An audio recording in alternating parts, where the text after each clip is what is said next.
பல்லவதேசம் Karthikeyan YouTube channel நேயர்கள் அனைவருக்கும் வணக்கம். 2011 தொகுதி மறுப்பு சிறப்பின்படி விக்கிரவாண்டி தொகுதியானது உருவாக்கப்பட்டதுன்னு சொல்லணும். இந்த தொகுதியில இது வரைக்கும் பாத்தீங்கன்னா திமுக 2 தடவையும், அதிமுக 1 தடவையும், கம்யூனிஸ்ட் கட்சி வந்து 1 தடவையும் வந்து போட்டிட்டு ஜெயிச்சிருக்காங்க. அது மட்டும் இல்லாம இந்த தொகுதியோட மொத்த வாக்காளர் லிஸ்ட் பாத்தீங்கன்னா சமீபத்தில் நடந்த எம்பி எலெக்ஷன்ல விழுப்புரம் எம்பி லோக்சபாவில் விக்கிரவாண்டி தொகுதியும் ஒரு சட்டமன்ற தொகுதியும் ஒரு தொகுதியாக உள்ளது. அந்த தொகுதியிலோட வாக்காளர் லிஸ்ட் வந்து 2,34,624 பேர் ஓட்டு அளிக்க தகுதியானவர்களா இருக்காங்க. இந்த தொகுதியில 330 பூத் வந்து இருக்கிறதா தேர்தல் ஆணையம் வந்து அறிவிச்சிருக்காங்க.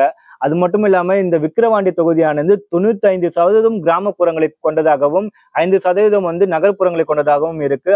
இந்த தொகுதியில மட்டும் வன்னியர்களோட வாக்கு வந்து கிட்டத்தட்ட பாத்தீங்கன்னா 40%, அப்புறம் தலித் மற்றும் அதான் SC/ST மக்களோட வாக்கு சதவீதமானது கிட்டத்தட்ட பாத்தீங்கன்னா 25% வரைக்கும் அவரோட வாக்கு வங்கியும் இருப்பதாக ஒரு சென்சஸ் வந்து சொல்லுது. திமுக தரப்பிலிருந்து போட்டியிடுற அன்னியூர் சிவா அவர்களும், அப்புறம் வந்து பாமக தரப்புல போட்டியிடுற அன்புமணி அவர்களும், நாத்தக தரப்பிலிருந்து போட்டியிடுற அபிநயா அவர்களும் 3 பேருமே வன்னியர் சமூகத்தை சார்ந்தவர்களாக தான் இருக்காங்க. அது மட்டும் இல்லாம இந்த நாத்தக நாம் தமிழர் கட்சி வரையும் பார்த்தீங்கன்னா நாங்க சாதி அரசியல் செய்ய மாட்டோம், சாதி பார்த்து எங்களுக்கு ஓட்டு போறதை வந்து தீட்டு அப்படிங்கிற மாதிரியான டைலாக்லும் விட்டு இருந்த சீமான் அவர்களை வந்து தர்மபுரியில் நிக்க வைத்த அதே அபிநயா அவர்களை தான் இந்த தொகுதியிலும், அதாவது விக்கிரவாண்டி தொகுதியிலும் தான் ஒரு வன்னியருங்கிறதுக்காகவே நிறுத்தியிருக்காருன்னு தான் நம்ம சொல்லணும். இது மாதிரி ஒரு பக்க சாதி அரசியல் வந்து திராவிட கட்சிகள் மாதிரியே சீமானும் வந்து அதுக்கு வந்து ஒரு விதிவிலக்கு இல்லை அப்படிங்கிற மாதிரியான ஒரு விஷயத்த வந்து விக்கிரவாண்டி இடைத்தேர்தல் வந்து நிரூபிச்சிருக்குன்னு தான் சொல்லணும். அது மட்டும் இல்லாம விக்கிரவாண்டி இடைத்தேர்தலில் திமுக தலைவர் போட்டியிடுற அன்னியூர் சிவா அவர்கள் வந்து பாத்தீங்கன்னா தன்னுடைய அறிமுக கூட்டத்தை வெற்றிகரமாக நடத்தியிருக்காங்கன்னு தான் சொல்லணும், தன்னுடைய கூட்டணி கட்சிகளோட தயவோட. அதுக்கப்புறம் வந்து பாமக சார்ந்த அன்புமணி அவர்கள் வந்து தன்னுடைய கூட்டணி கட்சிகள் அனைத்து தரப்போரும் ஒரு மீட்டிங் மாதிரி போட்டு ஒரே நாள்ல வந்து அமமுக, அதுக்கப்புறம் வந்து OPS அணி, பாஜக, அதுக்கப்புறம் வந்து தமிழ் மாநில காங்கிரஸ் இவங்களுடைய ஒட்டுமொத்த ஆதரவும் வந்து கோரியிருக்காங்கன்னு தான் சொல்லணும். அதுக்கப்புறம் அமமுக தரப்பில் வந்து 33 பேர் கொண்ட ஒரு பட்டியல், அதாவது அந்த பட்டியலில் வந்து முன்னாள் அமைச்சர்கள், MPக்கள், MLக்கு அடங்கிய ஒரு 33 பேர் பட்டியலில் வந்து அமமுக வந்து ஒரு குழுவை வந்து ஒன்று ஆரம்பிச்சிருக்காங்க. அவர்கள் வந்து விக்கிரவாண்டி இடைத்தேர்தலில் கண்டிப்பா நம்மளுடைய வெற்றி கணக்கு தொடங்கியாக வேண்டும், அதை மனதில் வைத்து இந்த 33 பேரும் வந்து அந்த இடத்துல வேலை செய்வாங்க அப்படிங்கிற மாதிரி ஒரு அறிக்கையை வந்து அமமுக தலைவர் TTV தினகரன் அவர்கள் வந்து வெளியிட்டு மிகப்பெரிய அளவில் ஒரு பரபரப்பை ஏற்படுத்தியிருக்காருன்னு தான் சொல்லணும். அதுக்கப்புறம் பாத்தீங்கன்னா திமுக தரப்புல வந்து அறிவிக்கப்பட்ட வேட்பாளர்களை வந்து வேட்பாளர்கள் ஜெயிக்கிறதுக்காகவே ஒரு பட்டியல் ஒண்ணு வெளியிட்டிருக்காங்க. அதாவது தொகுதியோட இவங்க தொகுதி பொறுப்பாளர்ன்ட்டு அந்த தொகுதியோட பொறுப்பாளர் வந்து ஒவ்வொரு ஒன்றியத்துக்கும் ஒரு அமைச்சர், அந்த அமைச்சர்களுக்கு வந்து தலைமையாக பொன்முடியும் ஜெகத்ரட்சன் அவர்களும் வந்து நியமிச்சு மிக பெரிய அளவுல ஒரு ஓட் பேங்க்ல நம்ம ஜெயிச்சே ஆகணும் அப்படி ரீதியில வந்து களத்துல இறங்கியிருக்கதான் சொல்லணும். அது மட்டும் இல்லாம அங்க இருக்கிற ஒவ்வொரு அமைச்சரும் சொல்லி நல்ல பணபலம் படைத்தவர்கள், கோடீஸ்வரர்கள். அதனால வந்து விக்கிரவாண்டி தொகுதியை பொறுத்த வரைக்கும் பாத்தீங்கன்னா மிகப்பெரிய அளவுல விட்டமின் C வந்து விளையாடும் அப்படிங்கிற ஒரு ரீதியில் தான் இருக்கு. அது மட்டும் இல்லாம இந்த ஆட்டத்துல வந்து அதிமுக விலகி கொண்டதால அதிமுகவில் இருக்கிற SC/ST சமூகத்தோட ஓட்டு வந்து திமுகவுக்கும், அப்புறம் வன்னியர்கள் ஓட்டு வந்து பாமகவிற்கும் கன்வெர்ட் ஆவதற்கான அனைத்து வேலைகளும் இருப்பதற்கான வாய்ப்புகள் இருக்கு. அது மட்டும் இல்லாம இன்னுமே சில பேர் என்ன சொல்றாங்கன்னா, அங்க இருக்கிற SC/ST மக்களோட ஓட் பேங்க் வந்து அமமுக மூலியமும் அப்புறம் வந்து பாஜக மூலியமும் வந்து பாமகவுக்கு வந்து டிரான்ஸ்பர் ஆவதற்கான வேலையும் நடக்கிறது அப்படிங்கிற ஒரு ரீதியில ஒரு அதோட கள நிலவரம் வந்து நமக்கு வந்து சொல்லிட்டு தான் இருக்கு. அதுக்கப்புறம் பாத்தீங்கன்னா நாத்தக வேட்பாளர் அபிநயா அவர்கள் இன்னும் தன்னுடைய பிரச்சாரத்தை வந்து ஆரம்பிக்கவும் இல்லை, இன்னும் ஒரு வேட்பாளர் அறிமுக கூட்டத்தையும் போடலை அப்படிங்கிற ஒரு நியூஸ் தான் வந்துட்டு இருக்கு.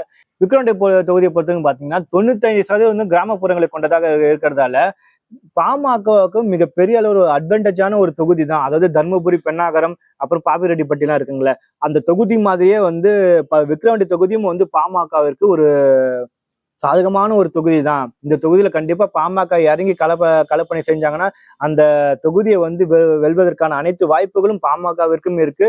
அது மட்டும் இல்லாம இந்த கூடவே விட்டமின் C வந்து அவங்க வந்து இறைச்சாங்கன்னா தாராளமா விக்கிரவாண்டி தொகுதியை வந்து கைப்படுறதுக்கு அனைத்து வேலைகளும் வந்து அங்க சாத்தியப்படும் அப்படிங்கிற மாதிரியான ரீதியில வந்து பாமக சார்ந்த பல்வேறு நபர்கள் வந்து கருத்து தெரிவிச்சுட்டு தான் இருக்காங்க. அதுக்கப்புறம் பாத்தீங்கன்னா திமுக தரப்பு வந்து நீங்க சொல்லவே தேவையில்ல, அவர்கள் வந்து பணத்தை வாரி எடுப்பதற்கான அனைத்து வேலைகளும் வந்து செஞ்சுட்டு தான் இருப்பாங்க. அது மட்டும் இல்லாம அங்க இருக்கிற அரசு இயந்திரங்கள் அனைத்தும் விக்கிரவாண்டியில தான் வேலை செய்வாங்க அப்படிங்கிற மாதிரியான குற்றச்சாட்டை வந்து அதிமுக தரப்புல வந்து வச்சிருக்காங்க. கண்டிப்பா அது வந்து உண்மையும் கூட. கண்டிப்பா அங்க இருக்கிற அரசு இயந்திரமே வந்து திமுகவுக்கு சாதகமா செயல்படுவதற்கான வாய்ப்புகள் இருக்கு. இவை அனைத்தையும் மீறி அங்க பாமக எவ்வாறு தன்னுடைய ஓட் பேங்கை வந்து நிரூபிக்க போறாங்கன்னு தெரியல. அதுக்கப்புறம் வந்து பாமக கையில் எடுத்து ஒரு முக்கியமான விஷயம் பார்த்தா திண்ணை பிரச்சாரம். திண்ணை பிரச்சாரத்துல கண்டிப்பா நீங்க ஈடுபடுங்க. அது மட்டும் இல்லாம விக்கிரவாண்டி தொகுதியில வந்து 7 பேர் வந்து இடஒதுக்கீடு, வன்னியர் சமூக இடஒதுக்கீடு போராட்டத்துக்காக உயிர் நீத்த மண், சமூக நீதிக்கான மண். அந்த மண்ல கண்டிப்பா நம்ம வெற்றி அடையலாம். இதை வந்து பாமக நிர்வாகிகள் வந்து தொடர்ச்சியாக கலப்பணி செய்து அந்த இடத்துல வந்து உங்களுடைய வெற்றியை தீர்மானியுங்கள் அப்படிங்கிற ஒரு ரீதியில வந்து மருத்துவர் அன்புமணி ராமதாஸ் அவர்களும் டாக்டர் ஐயா ராமதாஸ் அவர்களும் வந்து ஒரு அறிக்கையை விட்டிருந்தாங்க. கண்டிப்பா பார்க்கலாம் இந்த தொகுதியில வந்து என்ன மாதிரியான ரிசல்ட் வரப்போகுது. இது ஒரு முக்கியமான ஒரு தொகுதியாக தான் பார்க்கப்படுது இந்த இடைத்தேர்தல். திமுக இந்த இடத்துல என்னதான் ஜெயிக்கும் அப்படிங்கிற மாதிரியான ஒரு விஷயம் வந்து சொல்லப்பட்டாலும் திமுக தரப்பில் இருந்து ஒரு மிகப்பெரிய அளவுல ஒரு பதட்டம் இருப்பதற்காகவே வாய்ப்புகள் இருக்குன்னு தான் சொல்லணும். ஏன்னா அதிமுக போட்டியிலிருந்து விலகிவிட்டதால அந்த வாக்குகள் அனைத்தும் பாமகவிற்கு வந்து சாதகமாக முடியறதுக்கான வாய்ப்புகள் இருக்கு. அதாவது வன்னியர் சமூக வாக்குகளும் மற்ற சமுதாய வாக்குகளும் பாமகவிற்கு சாதகமா முடியறதுக்கு வாய்ப்பு இருக்கு. அதனால திமுக தரப்பில இருந்து 40க்கு 40 எம்பி எலெக்ஷன் ஜெயிச்சாலும் ஒரு இடைத்தேர்தலுக்காக இந்த அமைச்சரவையில பாதி கூட்டத்தை வந்து அமைச்சர்களை விக்கிரவாண்டி தொகுதியில களம் இறங்கி இறக்கியிருக்காங்க தான் நம்ம சொல்லணும். அந்த அளவுக்கு வந்து பாமக ஒரு பயத்தை ஏற்படுத்தி இருக்கு அவங்களுக்கு தான் நம்ம சொல்லணும். ஏன்னா பென்னாகரம் இடைத்தேர்தல்ல பாமக வந்து அனைத்து அரசு இயந்திரம் மற்றும் வந்து திமுக பணபலத்தை எல்லாத்தையுமே எதிர்த்து பென்னாகரத்துல வந்து 2ஆம் இடத்தை பிடிச்சிருந்தாங்க. பாமகவுக்கும் திமுகவுக்கும் பாத்தீங்கன்னா ஒரு 20,000 வாக்கு வித்தியாசத்துல தான் இருந்ததுன்னு நினைக்கிறேன் அந்த தேர்தல்ல. அந்த அளவுக்கு மிக சிறப்பான களப்பணியை வந்து பாமக செஞ்சிருக்காங்க. அதே மாதிரியான ஒரு திட்டத்தோட தான் பாமகவும் விக்கிரவாண்டி தொகுதியில வந்து களமிறங்கிருக்காங்க. இதை மனதில் வைத்து திமுக தரப்புல இருந்து விட்டமின் சி வந்து ஒரு கூடுதலா கொடுப்பதற்கான அனைத்து வாய்ப்புகளும் தான் ஏற்பட்டிருக்கு. அது மட்டும் இல்லாம திமுக தரப்பிலிருந்து அறிவிக்கப்பட்ட ஒவ்வொருவரும் பாத்தீங்கன்னா மிக பெரிய அளவுல பணபலம் கொண்டவர்கள். அவர்களை மீறி பாமக வந்து எப்படி வாக்கு வாங்க போகுதுன்னு தெரியல. பார்ப்போம். நன்றி, வணக்கம் மக்களே.